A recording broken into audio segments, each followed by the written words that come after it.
Madam Speaker, my question is for the Minister of Municipal Affairs and Housing. Recently, when attempting to help a Nova Scotian get a rent supplement, my office learned that the program will no longer accept statutory declarations in place of a lease. In my community and many others across the province, there are countless reasons why someone might not have a lease, and it can be a lifeline to be able to get a statutory declaration in place of one. This change will mean that people could lose their home. Why is the government so insistent on making it harder to find and keep a place to live?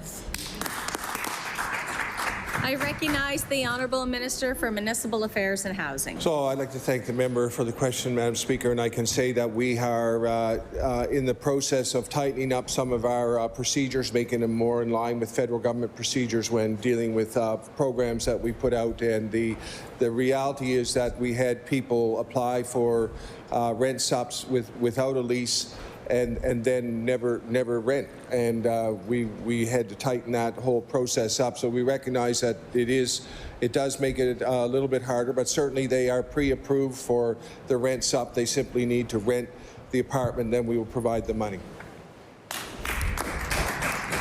The Honourable Member for Dartmouth North. Madam Speaker, that's exactly what I'm talking about. It is impossible for many people to have a lease. Some people have rented for years and years and years, and their lease is long gone. And a statutory declaration was what they used, a legal document, to replace the lease. And now those are not being accepted. Our office was told, quote, due to policy changes, we are no longer accepting confirmation of occupancy forms or statutory declarations in lieu of leases. A caseworker will reach out to the client and let them know that they will need a full lease going forward. And I will table that email. This comes on the heels of the supplement program's eligibility being slashed from 30% of a person's income being spent on rent to 50% before they qualify. And this is very, very bad for many people. Even fewer people will qualify for rent supplements because of these changes. Will the minister reverse this very bad decision?